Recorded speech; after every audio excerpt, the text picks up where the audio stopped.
পরম দয়াল শ্রী শ্রী ঠাকুরের রাঙারাতুল চরণে জানাই কোটি কোটি প্রণাম। ঠাকুর পরিবারের সকলের চরণে আমার কোটি কোটি প্রণাম। সমস্ত শ্রোতাদের যথাযোগ্য স্থানে আমার ভক্তিপূর্ণ প্রণাম, ভালোবাসা আর রানন্দিত জয়গুরু। এখন আমাদের সমাজটা এমনই হয়ে গেছে যে আমাদের চারদিকে প্রচুর প্রবৃত্তি ঘুরে বেড়ায়। আমরা যদি একটুও অন্যমনস্ক হই তাহলে কিন্তু প্রবৃত্তির জালে ফেঁসে গিয়ে আমরা ভুল পথে চলে যেতে পারি, আর সেই ভুল পথেই হতে পারে আমাদের জীবনের চরম সর্বনাশ। কিন্তু আমরা যদি ঠাকুরকে ধরে থাকি, তার দেখানো পথে চলি, তাহলে কিন্তু প্রবৃত্তি আমাদের কাছে মাথা নত করতে বাধ্য হবে। আমরা প্রবৃত্তির জালে ধরা পড়ব না, প্রবৃত্তি আমাদের ফাঁসাতে পারবে না, আর তার ফলে আমরা আমাদের জীবন পথেও ভুল দিকে চলে যাব না।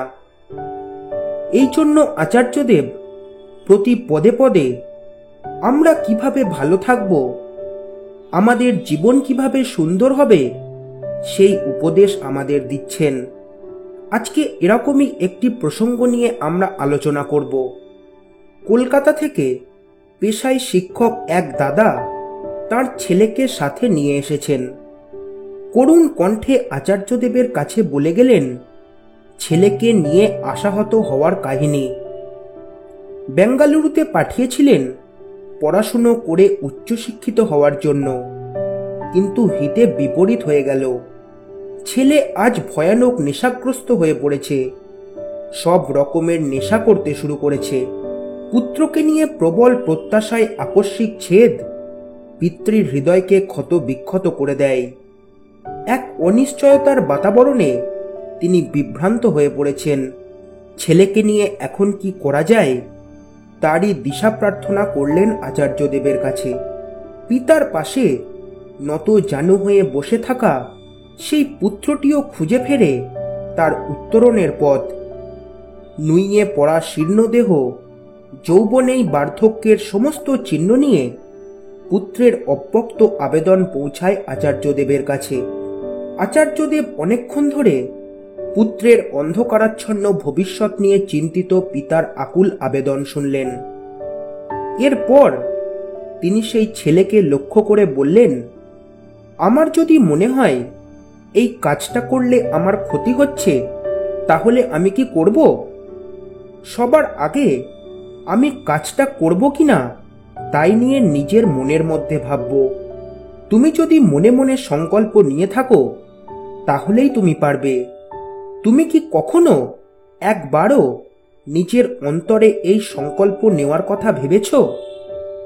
সত্যিই কি তুমি ভালো থাকতে চাও না, আনন্দ পেতে চাও না? উপস্থিত সকলেই শুনছেন আচার্যদেবের এই কথন। সমাজে দৃষ্টান্তমূলক এমন অনেক কাহিনী আমাদের হামেশাই চোখে পড়ে। আড়ালে কেউ বা দীর্ঘ নিঃশ্বাস ছাড়েন, আবার কেউ বা আত্মজয়ের প্রশান্তি লাভ করেন। আচার্যদেব বলে চলেছেন, একজনের কথা বলি শোনো। এখানে এক প্রবীণ ভক্ত ছিলেন। তার বাড়ির ছোট ছেলে ভয়ানক দুষ্টু ছিল। সকালবেলা ঘুম থেকে উঠে মদ দিয়ে তার দিন শুরু হতো। তারপর সারাদিন ধরে আর যা যা বাকি থাকে সব খেত, কিছুই বাদ দিত না। ও বেটা হঠাৎ একদিন সংকল্প নিল, আমি এর থেকে বেরোবো, এরকম করে নিজেকে শেষ করব না। ঠাকুর বাড়িতে এলো। ঠাকুর প্রণাম করে বড়দার কাছে গিয়ে বলল, বড়দা আমি বাঁচতে চাই। তারপর থেকেই তার জীবনের উত্তরণ শুরু হলো। ক্রমে সে একদিন ঠাকুরের পাঞ্জা পেল, ঠাকুরের কাজ শুরু করলো। তাহলে এটাই হলো জীবন।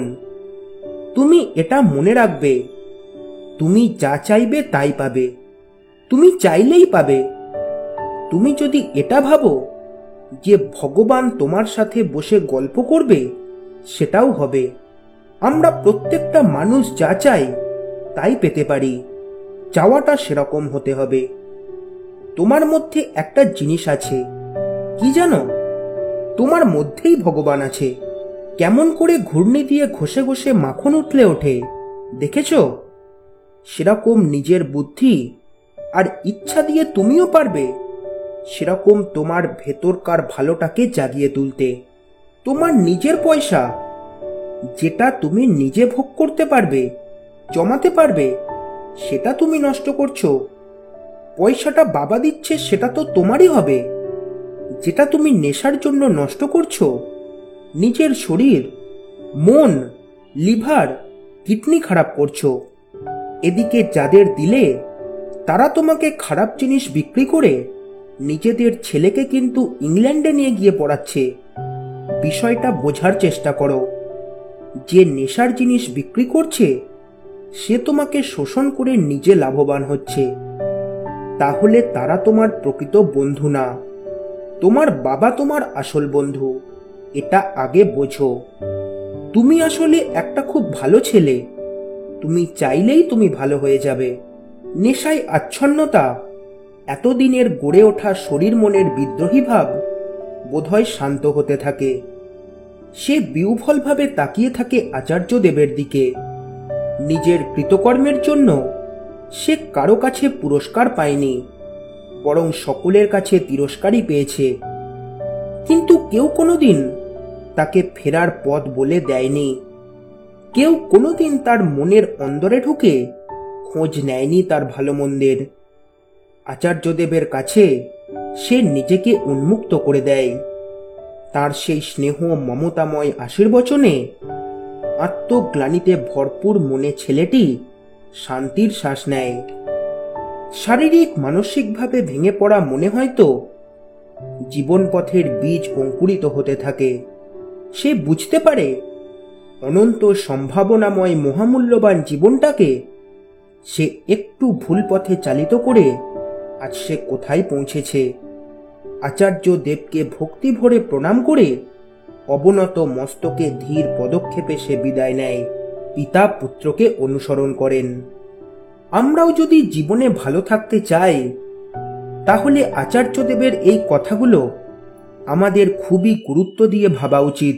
এরকম ঘটনা আমাদের সাথেও ঘটতে পারে, বা আমাদের পারিপার্শ্বিকের সাথেও ঘটতে পারে। আচার্যদেবের এই সমাধান থেকে আমরা প্রত্যেকেই উপকৃত হব। আমরা যদি ভুল পথে চলে যাই, সে ক্ষতি যেমন যে ভুল পথে যাচ্ছে তার নিজেরও, আবার তার পরিবারেরও। পরিবারের একটা মানুষের ক্ষতি হলে সেই গোটা পরিবারটা কিন্তু ভেসে যেতে পারে, গোটা পরিবারের ক্ষতি হতে পারে। তাই সপরিবার আমরা যাতে ভালো থাকি, আমাদের সমাজ যাতে ভালো থাকে, সেই জন্য ঠাকুর চেষ্টা করেছেন, আচার্যদেব চেষ্টা করছেন।